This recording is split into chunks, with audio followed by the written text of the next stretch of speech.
నమస్కారం AC news కి స్వాగతం।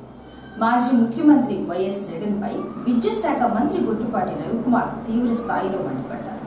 వైసీపీ అధికారంలో ఉన్నప్పుడు ఇంట్లో ముగ్గురు పిల్లలు ఉంటే అమ్మఒడి పేరుతో ఒకరికి డబ్బులు వేసి ఎవరిని చదివిస్తారో తెలుసుకో అని ఆ తల్లికి జగన్ చెప్పారని, ఒకరు కాదు 5 పిల్లలున్నా చదివించమ్మా అంటూ ముఖ్యమంత్రి చంద్రబాబు నాయుడు తల్లికి వందనం పథకం కింద ఒక్కొక్క విద్యార్థికి 13,000 రూపాయల చొప్పున తల్లులు అకౌంట్లో వేశారని, ఒక నియంతకు నేతకు ఉన్న తేడా ఇది అని మంత్రి రవికుమార్ ప్రకటనలో తెలిపారు।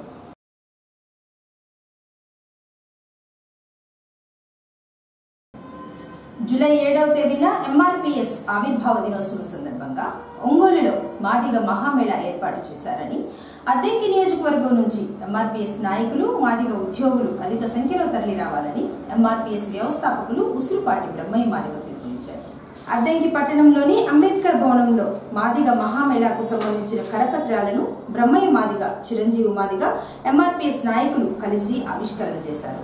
ఈ సందర్భంగా బ్రహ్మయ్య మాదిగ మాట్లాడుతూ, మాదిగ జాతి వర్గీకరణ కోసం 1994వ సంవత్సరం నుంచి 2024వ సంవత్సరం వరకు ఎంతో మంది ఆత్మ బలిదానంతో కూడిన విరోచిత పోరాట ఫలితమే ఎస్సీ వర్గీకరణ ఫలితమని, 1994 జూలై 7వ తేదీన ప్రకాశం జిల్లా నాగులుపల్పాడు మండలం ఈదుమూడి గ్రామంలో ఎస్సీ వర్గీకరణ ఉద్యమానికి పురుడు పోసి 20 మంది యువకులతో ఎంఆర్పీఎస్ స్థాపించారన్నారు। ఎస్సీ వర్గీకరణ పోరాటంలో ఎందరో రోడ్ల మీదకి వచ్చి పోరాటాలు చేశారని, ఎస్సీ వర్గీకరణకు ఆంధ్ర, తెలంగాణ రాష్ట్ర ప్రభుత్వాలు ఎంతో సహకరించారని, 2 రాష్ట్ర ప్రభుత్వాలకు ధన్యవాదాలు తెలియజేస్తూ మాదిగ మహామేళా జూలై 7వ తేదీన ఒంగోలులో ఏర్పాటు చేస్తున్నారన్నారు। ఎంఆర్పీఎస్ 31వ ఆవిర్భావ దినోత్సవాన్ని పురస్కరించుకొని జూలై 7న ఒంగోలు పట్టణంలో మాదిగ మహామేళాను నిర్వహిస్తూ ఉన్నాం। కార్యక్రమాన్ని జయప్రదం చేయడం కోసం ఈరోజు అద్దంకి నియోజకవర్గ సమావేశం నిర్వహించుకోవడం జరిగింది। ముఖ్య కార్యకర్తలు పాల్గొన్నారు। అదేవిధంగా జూలై 7న మహామేళా నిర్వహించడానికి ప్రధాన కారణం 1994 జూలై 7న ఎస్సీ రిజర్వేషన్లను ఏబీసీడీలో వర్గీకరించాలని ప్రకాశం జిల్లా నాగులుపల్పాడు మండలం ఈదుముడి గ్రామంలో ఎంఆర్పీఎస్ ఉద్యమం ఏర్పడిన విషయం అందరికీ తెలిసిందే। ఎస్సీ రిజర్వేషన్లను ఏబీసీడీలుగా వర్గీకరించాలని మొదలైన ఉద్యమం 94లో ప్రారంభమైతే 97కే ఎస్సీ వర్గీకరణ ఆనాడు సాధించుకోవడం జరిగింది।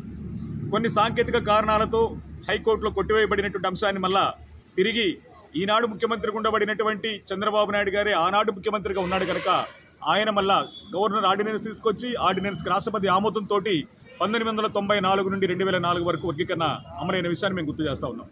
2004 సంవత్సరంలో మా సోదరులు మాలలు సుప్రీంకోర్టును ఆశ్రయించడం, సుప్రీంకోర్టు కూడా రాజ్యాంగంలో 3 పార్టీ నాటికల ప్రకారం ఎస్సీల్లో కానీ ఎస్టీలో కానీ కొన్ని కులాలను కలపాలన్నా తీసేయాలన్న అధికారం రాష్ట్రాలకు లేదు, అది పార్లమెంటులో చట్టం చేయాలని చెప్పని సుప్రీంకోర్టు మళ్ళీ ఎస్సీ వర్గీకరణ రద్దు చేసిన విషయాన్ని గుర్తు చేస్తూ ఉన్నాం।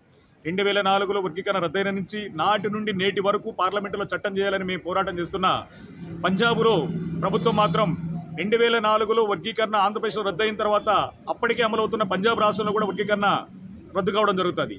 కానీ పంజాబ్ ప్రభుత్వం వర్గీకరణకు అనుకూలంగా హైకోర్టుకు వెళ్ళడం, ఆ హైకోర్టుకు వెళ్ళిన దాని మీద సూచన మేరకు మళ్ళా సుప్రీంకోర్టుకు వెళ్ళడం, సుప్రీంకోర్టులో దాదాపు 2011 నుంచి సుప్రీంకోర్టులో దశాబ్దాల కాలం పాటు న్యాయ పోరాటం చేస్తున్న ఫలితంగా 2020 ఆగస్టు 27వ తారీఖున అరుణ్ మిశ్రా గారితో కూడినటువంటి 5 సభ్యుల ధర్మాసనం 2004 నాటి తీర్పును పునఃసమీక్షించాల్సిన అవసరం ఉందని చెప్పడంతో పాటు ఆనాడు 5 సభ్యుల ధర్మాసనమే, ఈనాడు 5 సభ్యుల ధర్మాసనమే కనుక దీని మీద రాజ్యాంగ ధర్మాసనాన్ని 7గురితో కానీ 9 మందితో కానీ ఒక రాజ్యాంగ ధర్మాసనాన్ని ఏర్పాటు చేసి ఈ వర్గీకరణ అంశాన్ని పరిష్కరించాల్సిందిగా ఆ రోజు సుప్రీంకోర్టుకి ఆయన ప్రధాన న్యాయమూర్తికి సూచన చేయడం మేరకు ప్రధాన న్యాయమూర్తి 7 సభ్యులతో ధర్మాసనం ఏర్పాటు చేసి దాని మీద సుదీర్ఘంగా చర్చించిన తర్వాత, సుదీర్ఘమైన అధ్యయనం చేసిన తర్వాత 2024 ఆగస్టు 1వ తారీఖున సుప్రీంకోర్టు రాష్ట్రాలు ఎస్సీ వర్గీకరణ అమలు చేసుకోవచ్చు అని చెప్పి తీర్పిచ్చిన నేపథ్యంలో సుప్రీంకోర్టు తీర్పు వెలువడిన వెంటనే తెలంగాణ ప్రభుత్వము, ఆంధ్రప్రదేశ్ ప్రభుత్వం కూడా ఎస్సీ వర్గీకరణ అంశం పట్ల వాళ్ళ చిత్తశుద్ధిని సాటుకునే విధంగా 30 సంవత్సరాల మాదిగల ఆశని, ఆకాంక్షను గుర్తించి మాదిగ జాతి 30 ఏళ్లుగా చేస్తున్న పోరాటాలు మొత్తం కూడా ప్రత్యక్షంగా చూసినటువంటి ముఖ్యమంత్రులుగా ఎదురున్నారు కనుక వాళ్ళు మాదిగలకి న్యాయం చేయాలనే సంకల్పంతో ఈరోజు ఆంధ్రాలోను తెలంగాణలోను సుప్రీంకోర్టు తీర్పును అనుసరించి ఈరోజు ఎస్సీ వర్గీకరణ అమలు చేయడానికి ముందుకు వచ్చిన సందర్భంలో జూలై 7 మళ్ళా ముందుకు రావడం, 31 సంవత్సరం రావడం, 31 ఆవిర్భావ దినోత్సవం రావడం, ఈ 31 ఆవిర్భావ దినోత్సవ సందర్భంగా ఈరోజు వర్గీకరణ కోసం శ్రమించినటువంటి కార్యకర్తలు, వర్గీకరణ కోసం ప్రణాళిక పెట్టినటువంటి కార్యకర్తలు, వర్గీకరణ జరగాలని చెప్పని 30 ఏళ్లు మాదిగ జాతి పోరాటంలో జైలనక లెక్క చేయకుండా ఇల్లు వాకిలి భార్య బిడ్డలు తల్లిదండ్రులు వదిలి శ్రమించినటువంటి కార్యకర్తలను కూడా స్మరించుకోవాలని, ఈ జాతి కోసం తమ ప్రాణాలు తొడప్రాయంగా వదిలినటువంటి అమరవీరులను కూడా గుర్తు చేసుకోవాలని చెప్పని కోరుకుంటూ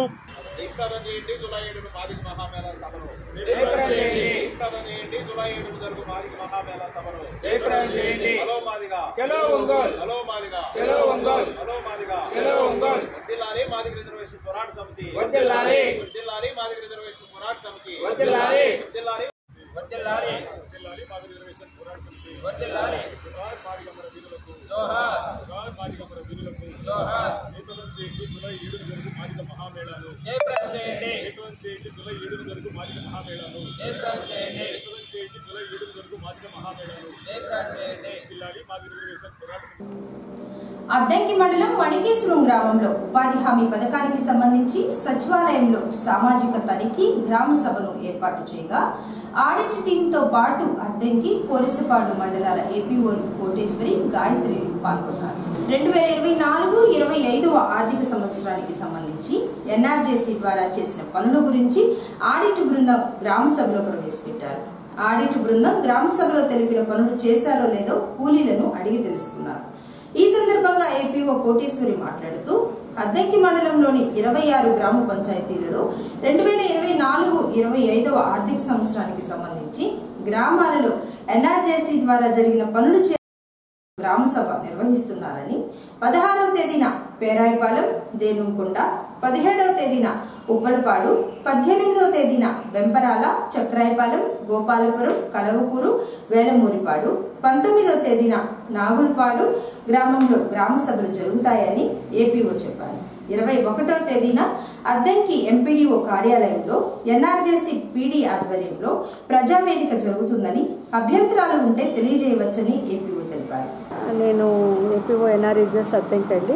ఇక్కడ వచ్చేటప్పటికి మనకి అద్దంకి మండలంలో 2024-25 ఆర్థిక సంవత్సరానికి సంబంధించి సోషల్ ఆడిట్ జరుగుతుంది. మీ అందరికీ తెలుసు, సామాజిక తనిఖీ సోషల్ ఆడిట్ అని చెప్పి అంటూ ఉన్నాము. గ్రామాల్లో వచ్చేటప్పటికి వాళ్ళు ఆ సంవత్సరంలో ఏవైతే 24-25లో మనం ఆర్థిక సంవత్సరం చేసిన పనులకు సంబంధించి అన్ని గ్రామ పంచాయతీలో వచ్చి 3 days అట్లా ఉంటారు.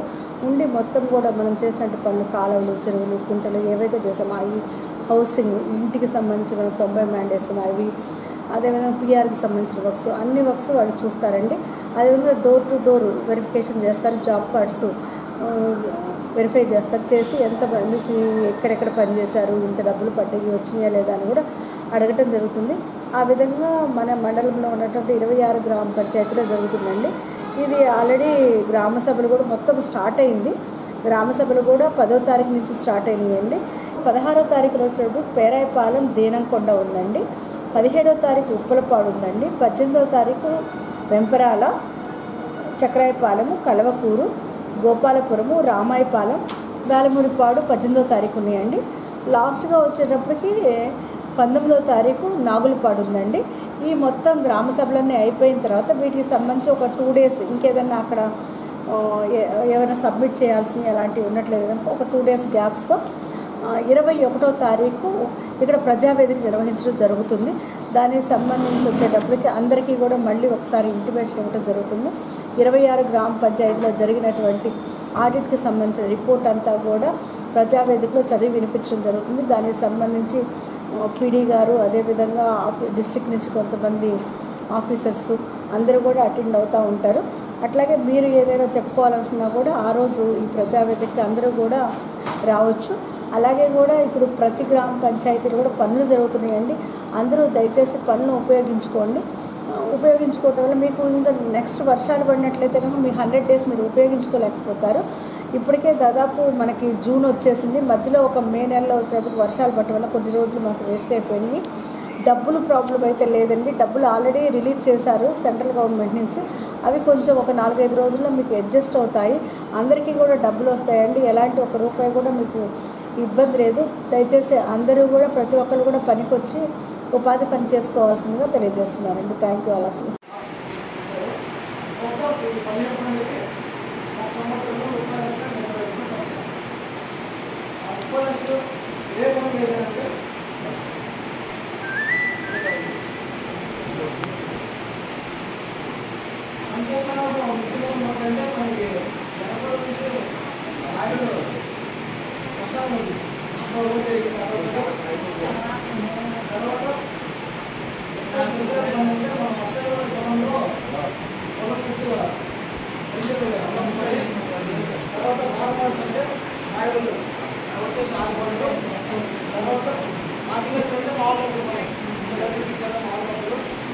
అదేవిధంగా క్రీడలు అంటే మనం 4 మంది వచ్చేసి 3 వందలు. తర్వాత మహిళల గేమ్స్ అంటే మన మామూలుగా నలవాళ్ళు దీంట్లో ఉంది నలవాళ్ళు కూడా 2 ఐడీలు వేసారు. తర్వాత ఇక్కడ 3 వాళ్ళు కూడా ఫైనాన్స్. అద్దంకి మండలంలోని 26 గ్రామ పంచాయతీలలో ఉపాధి హామీ పనులు చేసిన కూలీలకు పెండింగ్ లో ఉన్న కూలీ నగదు మే 4వ తేదీ వరకు కూలీల అకౌంట్లో నగదు జమ అయినట్లు అద్దంకి ఎంపీడీఓ సింగయ్య ప్రకటనలో తెలిపారు. ఉపాధి కూలీలందరూ సోమవారం బ్యాంకులకు వెళ్లి చెక్ చేసుకోవాలని, ఎవరికైనా ఉపాధి నగదు జమ కాకపోతే బ్యాంకు పుస్తకంతో ఉపాధి హామీ కార్యాలయానికి వచ్చి చెక్ చేయించుకోవాలని ఎంపీడీఓ సింగయ్య చెప్పారు. రోటరీ క్లబ్ వారు చేసే సేవా కార్యక్రమాల ద్వారా ఎందరో పేదవారు లబ్ధి పొందారని, రోటరీ వారు చేసే కార్యక్రమాలకు వారి వంతు సహకారం ఉంటుందని సోమేపల్లి హనుమంతరావు తెలిపారు. అద్దంకి పట్టణానికి చెందిన సోమేపల్లి హనుమంతరావు అనంతలక్ష్మి కుమార్తె డాక్టర్ కావ్య జన్మదినోత్సవం సందర్భంగా రోటరీ క్లబ్ ఆఫ్ సింగరకొండ ఆధ్వర్యంలో సింగరకొండలో ఉన్న వృద్ధుల ఆశ్రమానికి 125 కేజీల బియ్యం, నూనె డబ్బా, ఇతర వస్తువులు వితరణ చేశారు. ఈ సందర్భంగా వారు మాట్లాడుతూ వృద్ధులాశ్రమంలో వారు వృద్ధులు కాదని, పెద్దలని, వారి నుంచే ప్రతి ఒక్కరూ సంస్కారం నేర్చుకొని ముందున్నారని, వ్యవసాయ రంగంలో నుంచి ఎందరో పిల్లలు చదువుకొని ఉన్నత స్థాయికి చేరుకున్నారని, అందువలన పెద్దలను చూసుకునే వీలు లేకపోవడంతో వారి కోసం రంగయ్య ఆశ్రమం ఏర్పాటు చేసి అన్ని సౌకర్యాలు కల్పించారని హనుమంతరావు చెప్పారు. వారి బాధ్యతలు అన్ని పూర్తి చేశాక రిటైర్డ్ అయిన తర్వాత ఆశ్రమానికి వచ్చి పెద్దల మధ్యలో గడుపుతారని, అలానే వారికి తోచిన విధంగా సహాయ సహకారాలు అందిస్తారన్నారు. నేనైతే ఏమనుకుంటానంటే, మీరు వృద్ధులు కాదు, పెద్దలు. ఈ దేశంలో ఈ యొక్క సంస్కృతి ఈ రోజు వరకు కూడా భారతదేశంలో ఉన్నటువంటి పిల్లలు ఎక్కడికి వెళ్ళినా ప్రపంచంలో నలుమూలలా ఛాలెంజ్గా వాళ్ళ యొక్క వృత్తిలో కానీ వాళ్ళ యొక్క వ్యక్తిగత జీవితం, కుటుంబ జీవితాన్ని కొనసాగిస్తున్నారంటే అది మీ యొక్క పెద్దలు నుంచి నేర్చుకున్నటువంటి సంస్కారం. అది మన ప్రపంచంలో మనం అగ్రస్థానంలో నిలబడటానికి భారతదేశం యొక్క సంస్కృతికి ప్రతిబింబాలని చెప్పేసి మీ అందరిని కూడా నేను నమ్ముతా ఉన్నాను. అదే సందర్భంలో అవునన్నా కాదన్నా భారతదేశం వ్యవసాయ రంగా నుంచి అనివార్యంగా ఐటీ రకరకాల రంగాల్లో దూరంగా వెళ్ళాల్సినటువంటి పరిస్థితి.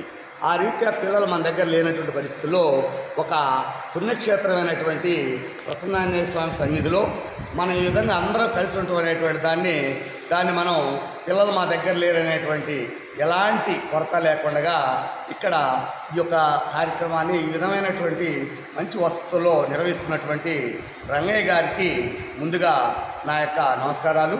అలానే రంగయ్య గారి బాటలో మేమంతా కూడా తప్పనిసరిగా ముందు కావాలి. ఎందుకంటే మాకు కొన్ని బాధ్యతలు ఉన్నాయి. అమ్మాయి పెళ్ళి ఎన్ని చేసుకున్న తర్వాత ఖచ్చితంగా ఈ యొక్క వారసులుగా మేము రావడానికి సిద్ధం. ఎందుకంటే మేము చేసే వృత్తిలో ఖాళీ అయిన తర్వాత ఎవరు పలకరించేవాళ్ళు సహజంగా. సో అసలున్నప్పుడు మనమే ఒకరికొకరు మంచి చెడు మాట్లాడుకోవడానికి ఇది ఒక కేంద్రంగా ఉంటుంది. కాబట్టి తప్పనిసరిగా ఈ యొక్క కార్యక్రమానికి పెద్దల యొక్క ఇక్కడ జరిగేటువంటి కార్యక్రమాలకి నా వంతు సహకారాన్ని తప్పకుండా అందిస్తానని చెప్పేసి ఈ సందర్భంగా తెలియజేస్తూ, రోటరీ క్లబ్ ఆఫ్ సింగరకొండ ఆధ్వర్యంలో మన సోమేపల్లి హనుమంతరావు అనంతలక్ష్మి గారి మన చిరంజీవి కనిష్ట పుత్రిక డాక్టర్ సోమేపల్లి కావ్య గారి పుట్టినరోజు సందర్భంగా ఈ సింగరకొండ శ్రీరామ వృద్ధులాశ్రమానికి 5 టిక్కీలు బియ్యము, 1 టిన్ను ఆయిల్, వంట నూనె వితరణ చేసే కార్యక్రమం ఏర్పాటు చేయడం జరిగింది.